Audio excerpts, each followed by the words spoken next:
उन्होंने तो एक बात कही कि जो मैंने तुमको दिया है कभी अगर समय मिल जाए तो वो मुझको दे देना।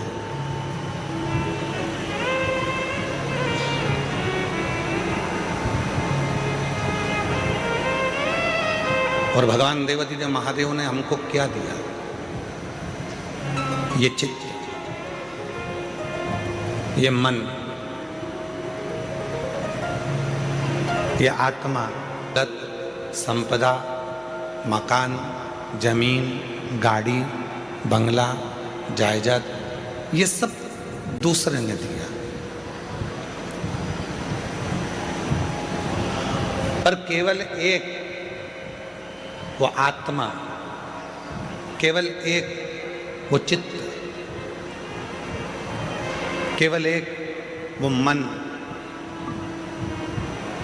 केवल एक वो प्राण देने वाला कोई दूसरा नहीं होता, वो देवादिदेव महादेव ही होता है।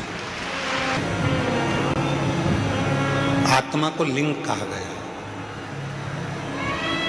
जिसको हम लोग कहते हैं आत्मलिंग। आत्मलिंग आत्मा को कहा गया, मतलब भगवान देवादिदेव महादेव कहीं दूर नहीं है। भगवान देवादिदेव महादेव कहीं दूर नहीं है।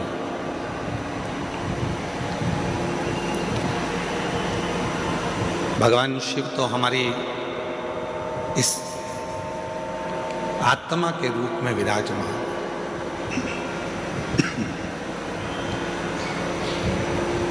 भगवान शिव हमारी श्वासों के रूप में विराजमान।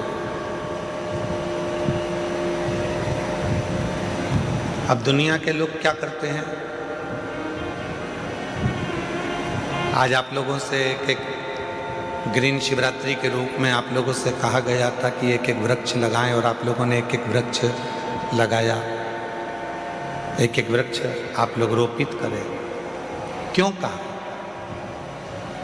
हमारा और आपका शरीर रहेगा रहेगा जितने दिन है, पर हमारे और जाने के बाद भी यदि उस वृक्ष की पत्तियां बेलपत्र के रूप में शिव जी को चढ़ती रहेगी तो ये निश्चित है कि हम हैं और हमारे बाबा को हम कुछ रोज दे रहे हैं, ये प्रस्तुत होता रहे। शिव महापुराण की कथा कहती है कि वो एक लोटा जल सारी समस्या का हल ऐसे होता है। घर से जब हम जल लेकर चलते हैं तो भगवान देवादिदेव महादेव के पास में भरोसा लेकर जाते हैं, विश्वास लेकर जाते हैं।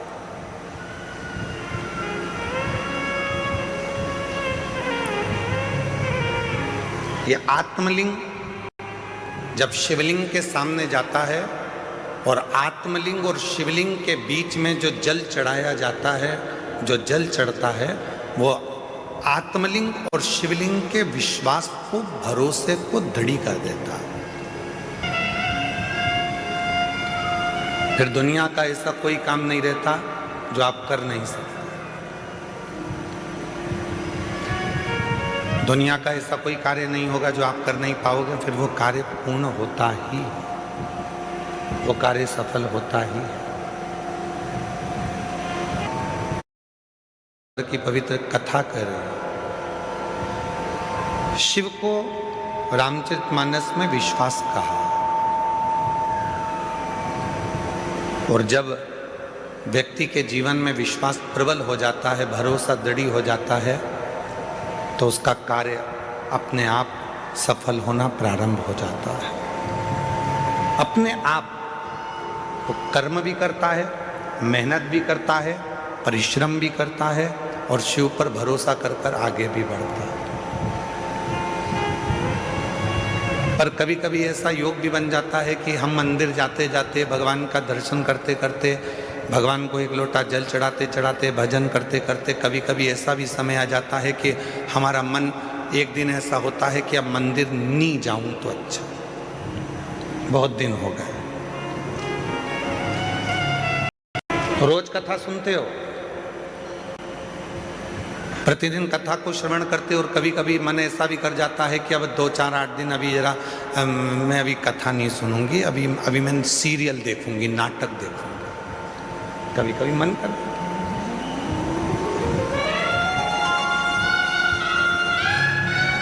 रोज ही तो सुनते हैं, प्रतिदिन तो श्रवण करते हैं।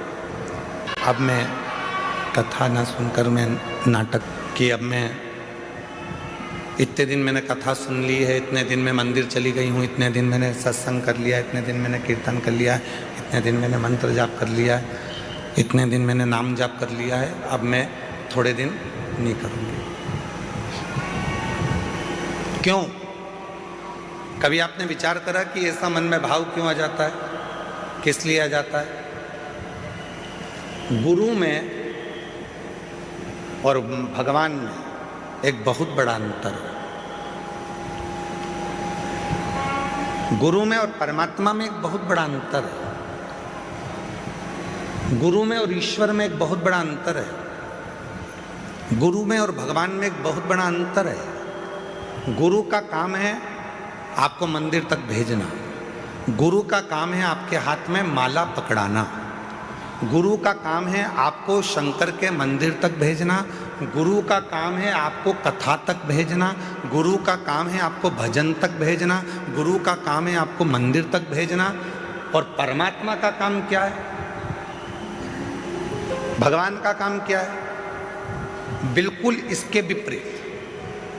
गुरु क्या करेगा? माला पकड़ाएगा। भगवान क्या करेगा? माल पकड़ा के माला छुड़ा देगा। गुरु क्या करेगा? मंदिर पहुंचाएगा। भगवान क्या करेगा? मंदिर से दूर हटाएगा। भगवान क्या करेगा? तुम्हें मंदिर से दूर भगाएगा। क्यों? अगर ये मंदिर आता रहेगा तो मुझे देते रहना पड़ेगा, इसलिए इसको एक बार में इतना दे देता हूं कि ये व्यस्त हो जाएगा, इतना व्यस्त हो जाएगा कि मंदिर आना छोड़ देगा तो मैं इसको देना छोड़ दूंगा। और गुरु क्या कर रहा है? मंदिर जा। गुरु क्या कर रहा है? एक लोटा जल चढ़ा। गुरु क्या कर रहा है? माला पकड़। गुरु क्या कर रहा है? कथा सुनो, रोज सुनो, 15 मिनट सुनो, 5 मिनट सुनो, 10 मिनट सुनो, 15 मिनट सुनो, 20 मिनट सुनो, पर प्रतिदिन कथा सुनो, ये गुरु कह रहा है। और भगवान क्या कर रहा है? इसको आज ऐसी फिल्म में उलझाऊंगा कि आज की कथा पूरी इसकी छुड़ा दूंगा। कथा छूटी तो कहते हैं ना, तू बोला मैं चला, विक्रम बेताल। कथा छोड़ा।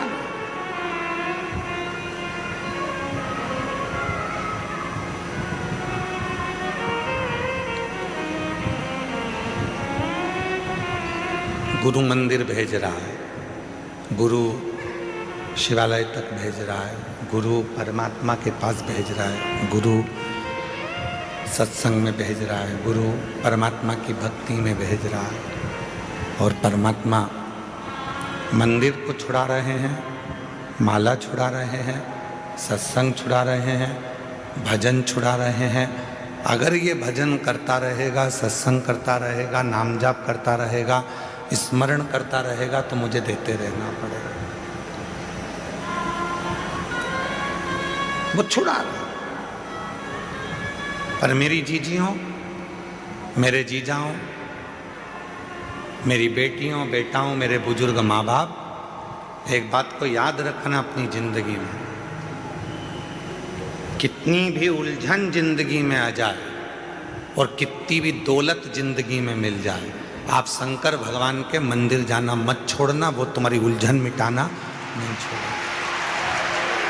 वो तुम्हें सुख भी देगा, आनंद भी देगा, खुशियाँ भी देगा, सारा वैभव भी देगा, सब कुछ प्रदान करेगा और तुम्हारे जीवन की सारे दुखों को, सारी तकलीफों को, सारे कष्टों को मिटा भी देगा।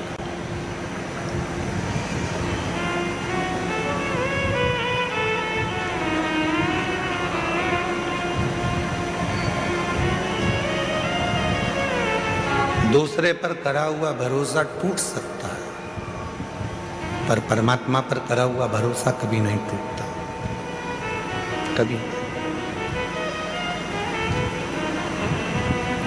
अभी एक सीरियल देख रहे थे आर्य जी, तो किसी ने हमको बताया कि गुरुजी 14 फरवरी को कोई सा डे था, और तुम लोगों को ज़्यादा स्मरण में, हमको भी है पर हम बोलना नहीं चाह रहे। एक सीरियल दिखाया था, उसमें एक छोरा उसको कुछ फूल देने गया, उसने उसको लात मारी तो वो शिव जी के मंदिर में पहुंच गया। ऐसा वो छोटा सा सीरियल था। हमने देखा कि उस सीरियल में उन्होंने लात मारी और लात मारने के बाद वो व्यक्ति शिव मंदिर चले गए।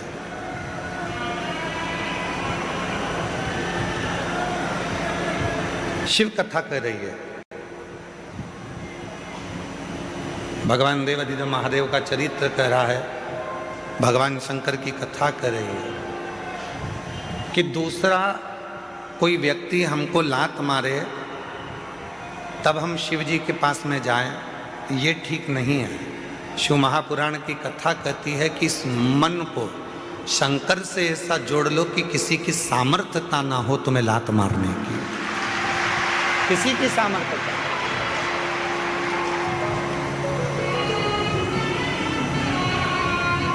माननीय प्रधानमंत्री जी, भारत सरकार के नरेंद्र भाई मोदी जी ने कहा है कि आत्मनिर्भर भारत हो।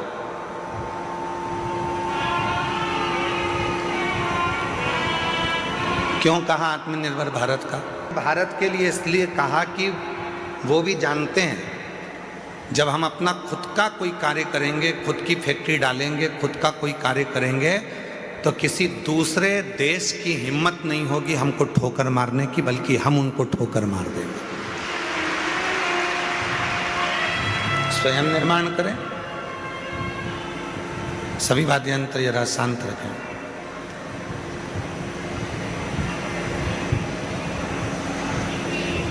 स्वयं निर्माण करें।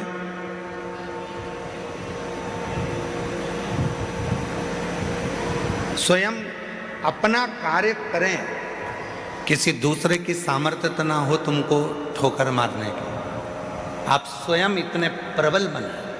शिव महापुराण की कथा कहती है, स्वयं भगवान देवाधिदेव महादेव भगवान शंकर माता पार्वती जी से कहते हैं, पार्वती सुन, जो भक्त मेरे पास में आता है, जो मेरे पास पहुंचता है, एक लोटा जल मुझे चढ़ाता है, मैं उसको धन थोड़ा बाद में देता हूँ, मैं उसको वैभव थोड़ा बाद में देता हूँ, मैं उसको संपदा थोड़ी बाद में देता हूँ। सबसे पहले मैं उसको क्या देता हूँ वो सुन पार्वती। पार्वती जी ने पूछा कि आप सबसे पहले क्या देते हो? आप सबसे पहले क्या प्रदान करते हो? तो शिव जी कहते हैं, मैं सबसे पहले उसको सहनशीलता देता हूं।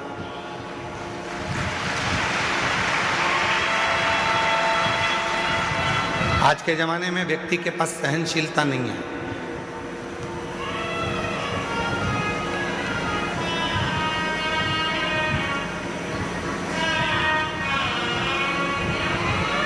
कोई किसी की सुनता ही नहीं है। आज के व्यक्ति के पास सहनशीलता खत्म हो गई। हमने पहले भी कथा में कहा था, आज फिर कहते हैं। पहले भी हम कथा में बोले थे, आज फिर कहते हैं। बहू कहती है मैं किसी की नहीं सुनूंगी, सास कहती है मैं किसी की नहीं सुनूंगी, बाप कहता है मैं किसी की नहीं सुनूंगा, बेटा कहता है मैं किसी की नहीं सुनूंगा, भाई कहता है मैं किसी की नहीं सुनूंगा, रिश्तेदार कहते हैं हम किसी की नहीं सुनेंगे। तो सुनेगा कौन? सियोर वाला महाराज सुनेगा कौन? मतलब सहनशीलता खत्म हो गई। सहनशीलता पूरी की पूरी चली गई, सहनशीलता समाप्त। आज सहनशीलता नहीं।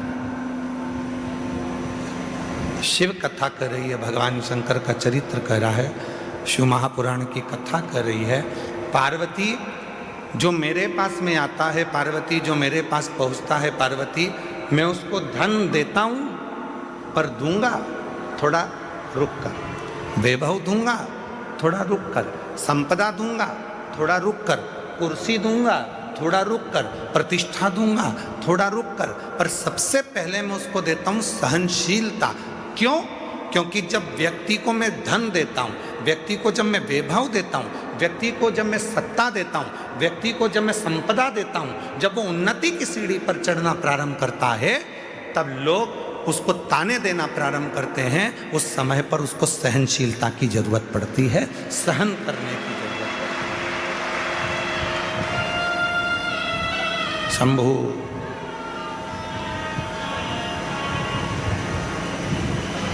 तब उसको सहनशीलता की जरूरत पड़ती है।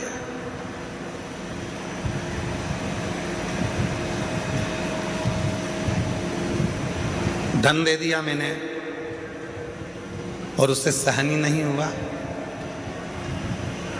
कई लोग ऐसे भी हैं जिनको ज्यादा दिख जाता है तो हार्ट अटैक आ जाता है।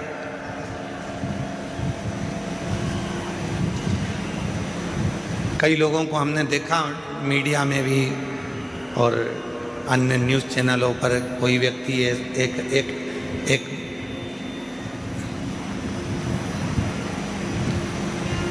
विधायक जी चुनाव लड़े और चुनाव लड़े, जीत गए। इतनी खुशी हो गई, इतनी खुशी हो गई कि सीट पे बैठे बैठे ही निपट गए। सहन नहीं हो पाया,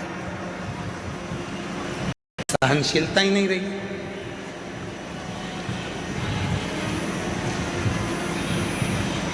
शिव कहते हैं पार्वती में सबसे पहले सहनशीलता देता हूं।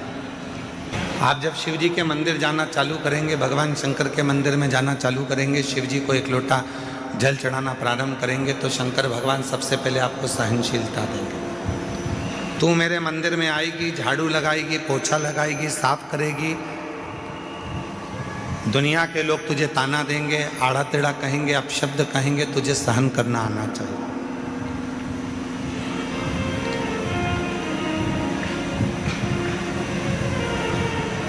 तुझे सहन करना आना चाहिए।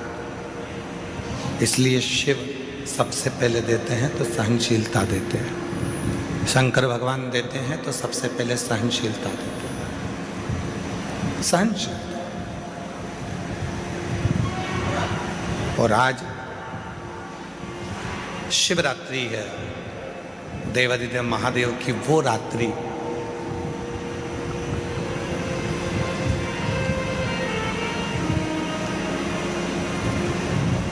तमिल के 63 संत ऐसे हुए, 63 संत तमिल के ऐसे हुए हैं जिन्होंने इस शिवरात्रि पर भगवान शंकर का साक्षीकरण कर कर भगवान शिव का दर्शन पाया है।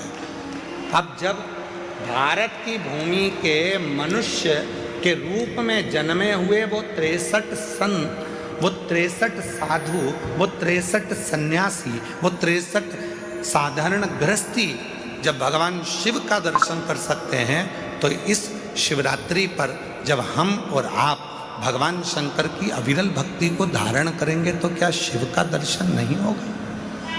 क्या भगवान शंकर का दर्शन नहीं होगा?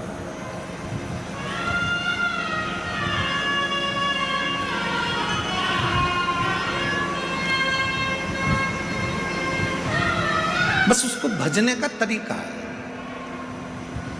उसके स्मरण का तरीका है। कई लोग कहते हैं क्यों गुरुजी आप दिन भर बैठे बैठे अपनी कथा में बेलपत्री ऐसे चढ़ाना, बेलपत्री की नोक ये डंडी ऐसी रखना, दुर्वा ऐसे चढ़ाना, पानी ऐसे चढ़ाना, फूल ऐसे चढ़ाना, चावल का दाना ऐसे चढ़ाना, ये सब चीज़ें आप बताते रहते हो, सब चीज़ें आप बताते हो, तो क्या इसका फर्क पड़ता है कि बेलपत्री की डंडी इधर रखेंगे तो इसका फर्क पड़ेगा, दुर्वा को ऐसे रखेंगे अशोक सुंदरी पर तो इसका फर्क पड़ेगा, चावल का दाना ऐसे रखेंगे तो उसका फर्क पड़ेगा, लाल चावल का दाना चढ़ाओगे तो उसका ऐसा फर्क पड़ेगा, सफ़ेद चावल का दाना चढ़ाओगे तो उसका फर्क ऐसा पड़ेगा? क्या इसका फर्क पड़ता है? क्यों नहीं पड़ता? डॉक्टर भी तो दवाई देता है। डॉक्टर बोल देता है कि ये सारी दवाई ले जाओ, ये भी लेके जाओ, ये भी लेके जाओ, ये भी लेके जाओ, सब एक साथ खजाना, एक साथ उसको खा लो। डॉक्टर भी कहता है ये वाली दवाई खाली पेट लेना, ये वाली दवाई नाश्ते के बाद लेना, ये दवाई भोजन करने के बाद लेना, ये दवाई रात्रि को सोने से पहले लेना, और सुनो अगर ज़्यादा तकलीफ हो तो ये वाली दवाई इस समय पर ले लेना। अगर तुम्हें लग रहा है कि शरीर में कष्ट है, तुम्हें लग रहा है शरीर ठीक नहीं है, तो ये वाली दवाई लेना और रात्रि को लेके और दूध से लेना और सो जा। अब डॉक्टर को क्या पड़ी कि वो तुम्हें बताए कि ये दवाई ऐसे लेना, ये दवाई वैसे लेना, इस दवाई को ऐसे लेना। जैसे दवाई लेने का तरीका होता है, और अगर हम उस डॉक्टर के बताए अनुसार दवाई नहीं लेते तो हमारा शरीर में रोग ठीक नहीं होता है। तुम चाहे फिर पूरी दवाई एक साथ खा लो तो उससे रोग ठीक नहीं होगा। पर जैसा डॉक्टर ने कहा है, जैसा डॉक्टर ने बताया है, जैसा डॉक्टर ने कहा है कि समय समय पर ऐसे ऐसे लेना पड़ेगा तो उसका फल मिलेगा, उसका फल प्राप्त होगा। उसी तरह शिव महापुराण में भी वर्णन किया गया, भगवान शंकर की कथा में वर्णन किया गया कि बेलपत्री कैसे चढ़ाना है। शिवरात्रि पर बेर का महत्व कितना है, कितना महत्व। प्रकृति के देव अधिदेव महादेव को प्रकृति की ही वस्तुओं से रिझाया जा सकता है।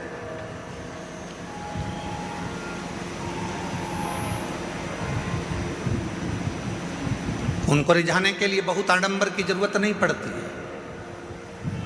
3 मित्र थे, तीनों में झगड़ा हो गया और तीनों भगवान के लिए झगड़ लिए। एक बोले मेरे राम जी बड़े, एक बोले,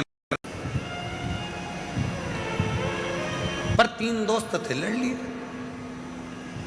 अब विवेक नहीं होवे, बुद्धि ना होवे तो झगड़ा हो जावे, तो तीनों ने लड़ाई कर ली। तो तीनों ने विचार करा, देखो मेरे राम बड़े, वो बोला मेरे कृष्ण बड़े, वो बोला मेरा शिव बड़ा। तीनों में झगड़ा हुआ और तीनों देवता एक ही हैं। तीनों ने कहा चलो जंगल में चलते हैं, अपने अपने भगवान को बुलाते हैं, देखो सबसे पहले किसके आते हैं। गया, एक ने बुलाया, हे अयोध्या नरेश, हे मेरे अवध के राजा, हे मेरे राजा धीराजा, अवध नरेश, अयोध्या के राजा मेरे राम जी, जल्दी आइए, आपका दर्शन कराना है मेरे दोस्तों को। राम जी नहीं आए। थोड़ी देर बाद वो भगवान कृष्ण का भक्त वो पुकारने लगा, हे द्वारकानाथ, हे ब्रज के राजा, हे द्वारकाधीश, जल्दी आइए, मेरे दोस्तों को दर्शन कराना। भगवान ने।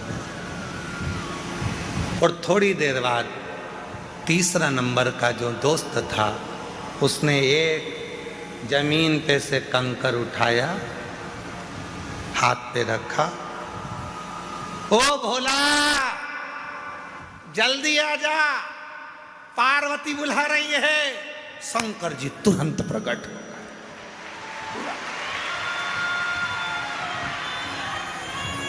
थोड़ी देर बाद राम जी आ रहे थे रथ पर, थोड़ी देर बाद भगवान कृष्ण आ रहे थे रथ पर, सेना साथ थी, पूरी सेना साथ में पहुंचे। लड़के ने कहा राम जी से, प्रभु इतनी देर से आए? भगवान बोले तूने क्या कहा? हे अवध के राजा आओ। अब राजा आता है तो कोई ऐसे ही जाता है क्या? राजा आता है तो पूरी प्रजा को लेकर आता है, राजा आता है तो सेना साथ में लाता है, राजा आता है तो पूरी व्यवस्था के साथ आना पड़ता है। इसलिए पहले व्यवस्था करी फिर आया। फिर उसने दूसरे ने कहा भगवान कृष्ण से, प्रभु आप इतनी लेट आए। भगवान बोले तूने क्या कहा था? हे ब्रज के राजा, हे द्वारका के राजा, पधारो। अब राजा आएगा तो पूरी साज से आएगा, तो मुझे कपड़े वपड़े चेंज करके फेटा मेटा बांधकर पूरी सेना के साथ चलना पड़ता है, पूरी सेना के साथ चलूंगा। अगर तू बोलता हे राम आइए, मैं तुरंत आ जा। मैं तुरंत आ जाता। तूने कहा अवध के राजा राम आइए, हे अवध नरेश आइए, तो अवध नरेश के रूप में आए। तू बोलता हे मेरे गोपाला, हे मेरे कानूड़ा, हे मेरे कन्हैया आइए, मैं तुरंत आ जाता। तूने कहा हे द्वारकाधीश, हे ब्रज के राजा आप आइए, तो मुझे राजा जैसा ठाट लेकर तो आना पड़ेगा। राजा जैसा ठाट रखना पड़ेगा। हम कई बार अपनी कथा में वर्णन करते हैं कि जितने भी यजमान बने हैं ना, इन यजमानों से कहते हैं कि कभी भी तुम ये विचार मत करना कि तुम जजमान,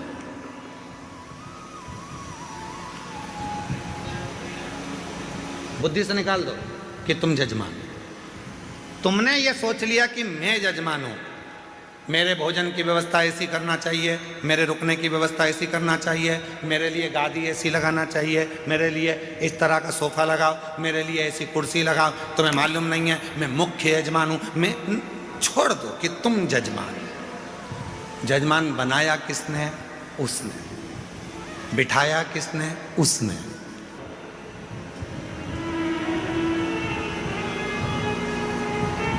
तमिल के 63 भगवान शंकर के शिव भक्तों में एक भक्त है सुंदर, जिसका नाम है सुंदर।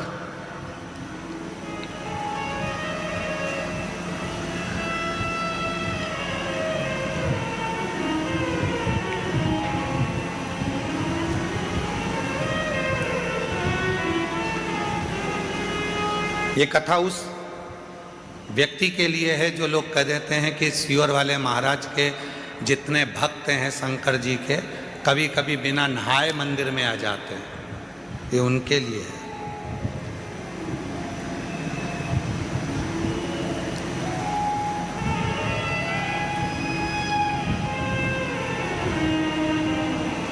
और जितनी बात बोली जा रही है सब पुराणोक्त है, पुराणों में से।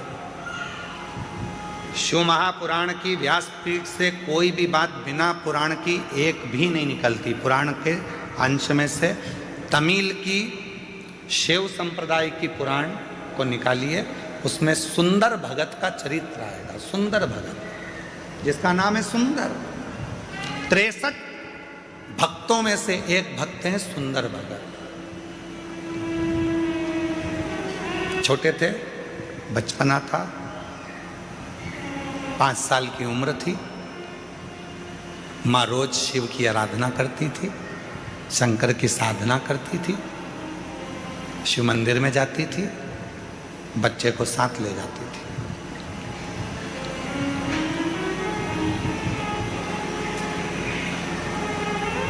बच्चे को साथ ले जाती और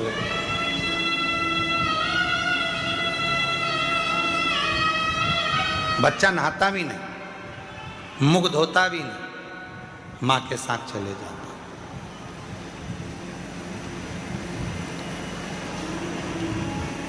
मंदिर में भगवान को एक लोटा जल चढ़ा देता मां के साथ। 5 वर्ष की आयु है बच्चे की, सुंदर 5 साल का। मां की शिव भक्ति प्रबल है। हम क्यों कहते हैं कि अपने बच्चों को शिवालय तक भेजो? जिस घर के बच्चे शंकर जी के मंदिर की सीढ़ी चढ़ना चालू हो जाते हैं, उस घर के बुढ़े कभी वृद्धाश्रम की सीढ़ी नहीं चढ़ते हैं। नहीं चढ़ेंगे, क्योंकि उनके अंदर संस्कार उत्पन्न होता चले जाता है, दया आती चली जाती है, श्रद्धा आती चली जाती है, विश्वास बढ़ता चले जाता है, भाव बढ़ता चले जाता है। भाव शिव कह रहे हैं। शंकर भगवान की कथा कर रही है पार्वती, जो मेरे पास आता है सबसे पहले मैं उसको सहनशीलता देता हूं।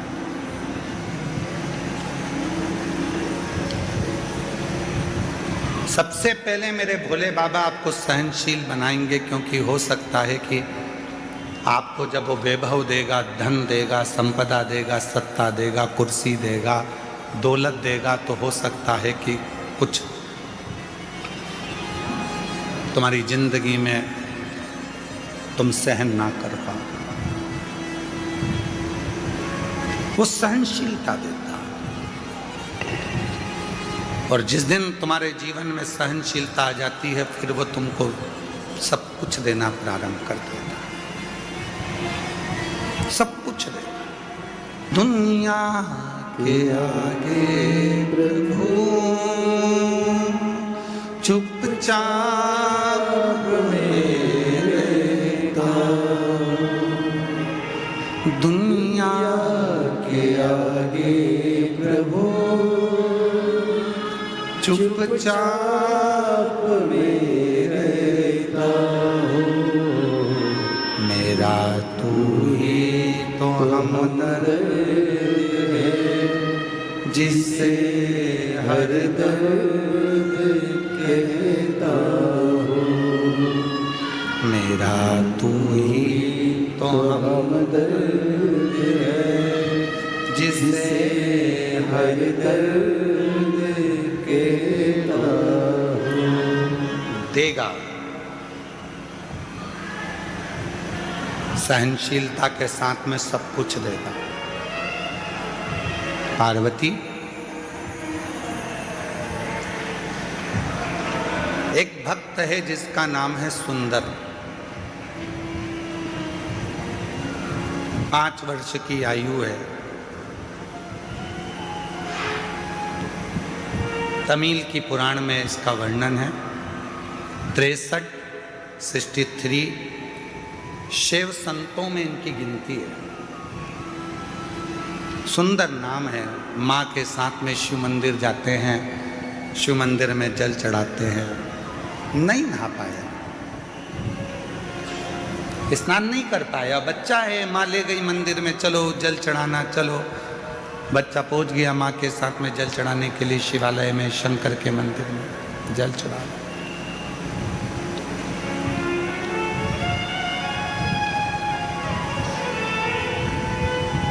सुंदर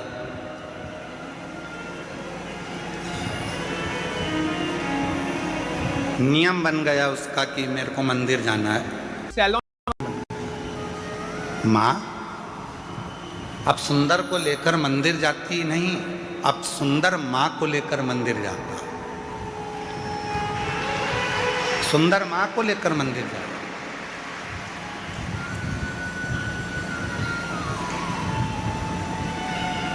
यहाँ बॉम्बे के एक जजमान परिवार बैठे हुए हैं, दोनों पति पत्नी, जो अभी कथा के रात्रि को जब हम आए थे डबरा से, तब वो मिलने के लिए कक्ष में भी आए थे। और कुबरेश्वर बाबा के शिवलिंग आदि के लिए उनका वर्णन। कहाँ बैठे हैं दोनों? खड़े हो तो खड़े हो जाओ दोनों। ये दोनों ऐसे यजमान हैं कि इनके बेटा मुंबई में जॉब करता है और बेटा कहकर भेजता है, मम्मा तुम सीवर वाले बाबा की कथा में यजमान नहीं बनी इस बार, चलो जाओ। 3 साल से लगातार ऐसा कोई तीर्थ नहीं छोड़ रहा बेटा, और माँ बाप को, और खुद भी आता है 1 दिन के लिए, फ्लाइट से आता है, रुकता है और कथा श्रवण कर कर चला गया। मैं धन्यवाद देता हूँ आपके पुत्र को भी, बहुओं को भी, बच्चों को भी। बैठिए साथ। बचपन में माँ बाप अपने बच्चों को मंदिर तक लेकर जाते हैं। बचपन में माँ बाप अपने बच्चों की परवरिश करते हैं, उसको पालते हैं, रखते हैं, संभालते हैं, सारा विद्या, शिक्षा, चिकित्सा सब देते हैं। एक दिन बच्चों के मन में भी वो भाव आना चाहिए कि मेरी माँ का मन है, मेरी माँ का मन है। एक बार उससे कुबरेश्वर धाम जाना है, मेरी माँ का मन है, उसे कुबरेश्वर धाम जाना है। और जिस दिन बेटा अपनी माँ से कह दे, माँ चल मैं तेरी फ्लाइट कराता हूँ, मैं तेरी टिकट कराता हूँ, मैं तेरी ट्रेन कराता हूँ, मैं तेरे लिए गाड़ी कर कर हम हमेशा यहाँ वहाँ जाते हैं, अब की बार चल तेरे बाबा कुबेर भंडारी के दरवाजे पर, तेरे गुरु के पास में, जिसकी कथा तो निरंतर श्रवण करती है, उस कुबेरेश्वर बाबा के दरवाजे पर तुझे लेकर चलता हूँ। माँ की सबसे बड़ी गिफ्ट आज के जमाने की माता की सबसे बड़ी गिफ्ट, पूरे भारत की जितनी माँ हैं उनको गिफ्ट में अगर कुछ चाहिए तो वो बोल नहीं सकती, पर ईमानदारी से कहता हूं पूरे विश्व की माँ अगर गिफ्ट में चाहती है तो एक बार कुबेरेश्वर धाम आना चाहती है। एक बार मुझे मेरे बाबा के यहाँ ले चल, एक बार मुझे कुबेर भंडारी के दरवाजे पर ले चल, उसकी धरा पर मुझे लेटना है, उसकी धरा पर मुझे सोना है, उसकी धरा की मिट्टी को मुझे अपने शरीर पर लगाना है जो 12 ज्योतिर्लिंग का बीच में है, उसकी धरा पर मैं चली जाऊंगी तो मुझ में 12 ज्योतिर्लिंग के बल अपने आप आ जाएगा। हर माँ, हर बेटी, हर स्त्री, हर पुरुष यही चाहता जाए।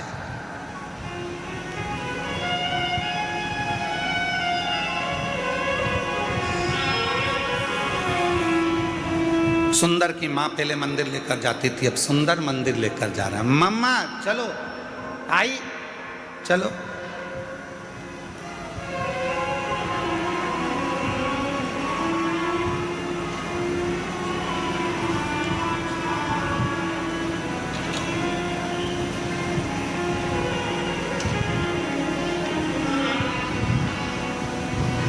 और चले, धीरे धीरे धीरे धीरे सुंदर बड़े हो गए।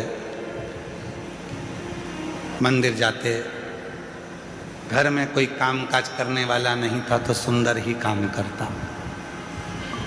काम में इतना व्यस्त हो जाता था कि नहाने का टाइम नहीं मिलता था, तो ऐसे ही मंदिर चला जाता था। वो सुंदर धीरे धीरे बड़ा हो गया और उस सुंदर की शादी हो गई, धर्म पत्नी आ गई।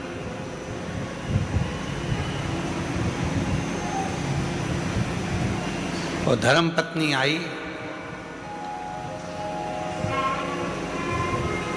3-4 दिन मंदिर नहीं गया। 4 दिन के बाद, आज नहाने के बाद स्नान करा, स्नान करके मंदिर गया तो शंकर भगवान का शिवलिंग ही मंदिर से गायब हो गया। शिव जी का शिवलिंग उस मंदिर से गायब था, शिवलिंग नहीं दिखा। सुंदर ने मंदिर के लोगों से पूछा, यहाँ भोलेनाथ जी थे, कहाँ चले गए?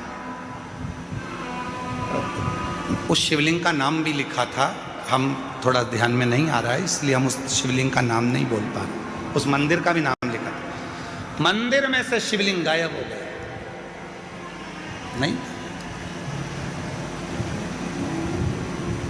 नहीं जानते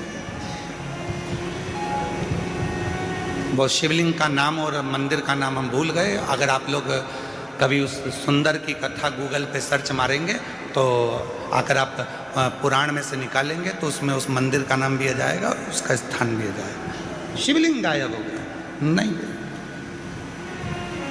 पूछा शिवलिंग कहाँ है तो क्या अभी तो यहीं था।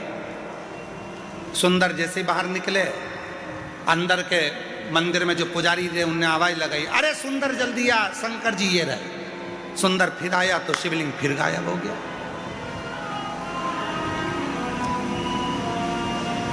सुंदर ने कहा कहाँ है शिवलिंग? गायब। फिर गया, फिर शिवलिंग आया, फिर गया, फिर शिवलिंग आया। सुंदर को समझ नहीं आया आखिर ऐसा हो क्यों रहा। तब सुंदर की आंख से आंसू बह गए, मेरे बाबा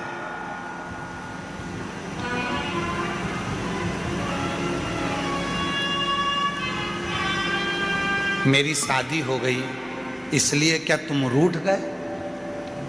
शंकर भगवान सामने प्रकट हो गए, तेरी शादी से नहीं रूठा हूं, आज तू नहा के आ गया इसलिए रूठा हूं। तेरी शादी से नहीं रूठा हूं, आज तू नहाकर आया है इसलिए रूठा हूं।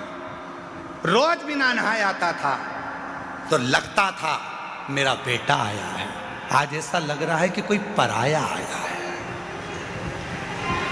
तू जैसा है वैसा ही रहे, तू जैसा भजता है वैसा ही भज। आडंबर नहीं चाहिए, दिखावा नहीं चाहिए, दिल साफ रखना, शरीर भले कैसा भी हो, तेरा शिव तेरा।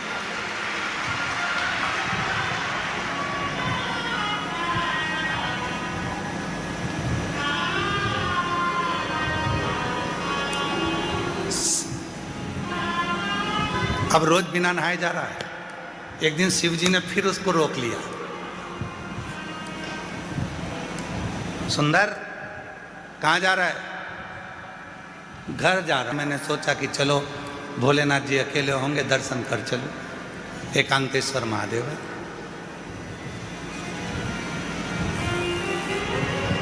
सुंदर का my best friend Shiv Shankar को बहुत सुंदर दोस्त बना लिया था। एक दिन शिव जी ने पूछा, क्यों रे सुंदर, मैं ज्यादा अच्छा लगता हूं कि तेरी पत्नी ज्यादा अच्छी लगती है? सुंदर टेंशन में पड़ गए। सुंदर टेंशन में पड़ गए। घर गए, सुंदर बीमार पड़ गए। बीमार हो गए, चिंता पड़ गई, टेंशन पड़ गया। क्या करें, क्या बोल, उत्तर दे, क्या बोल?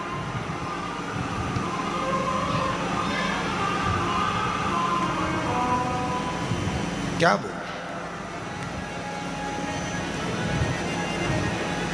शिव जी को लगा बहुत दिन से आया नहीं है। बाबा भोलेनाथ सुंदर के पास गए। सुंदर, ये क्या शरीर बना रखा है, क्या हो गया तेरे को? आपने प्रश्न किया था कि मैं सुंदर लगता हूं, मैं अच्छा लगता हूं कि धर्मपत्नी अच्छी लगती है? मेरे महादेव,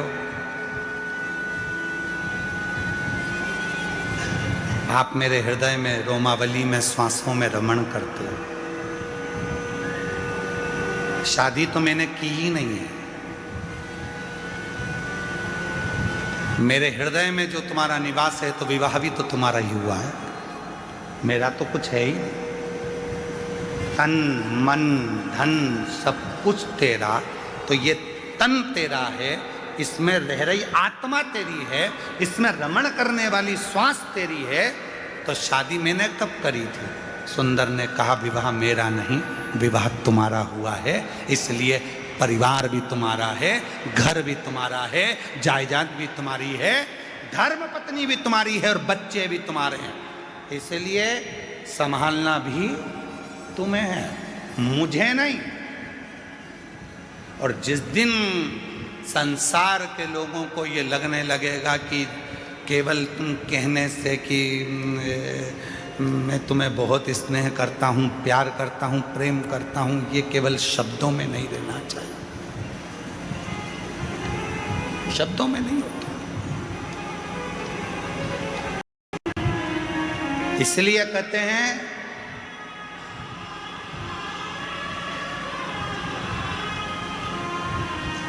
पैर फिसलेंगे चल जाएगा, पैर फिसलेगा चल जाएगा।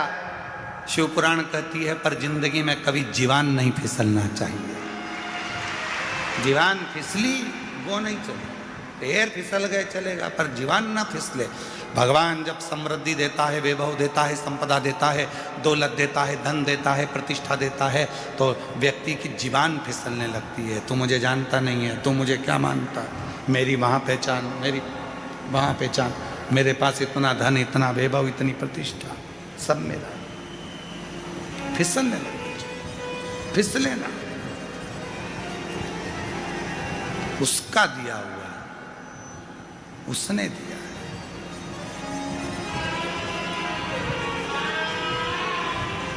महाराज,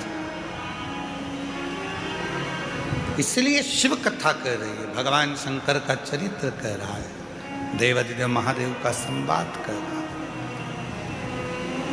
भगवान सहनशीलता देकर आपको, सहजता देकर आपको नम्रता देते हैं। शिव नम्र कितना दिया मेरे शंभू ने। इसको जानने के लिए कोई आडंबर नहीं चाहिए। प्रकृति का देवता प्रकृति की वस्तु से प्रसन्न हो जाए। जल दो और प्रेम से श्री शिवा नमस्तु, श्री शिवा नमस्तु, श्री शिवा नमस्तु, श्री शिवा नमस्तु। उस पे आश्रित हो जाओ। आज शिवरात्रि है और आप 12 ज्योतिर्लिंग के मध्य कुबेरेश्वर धाम में बैठे हो।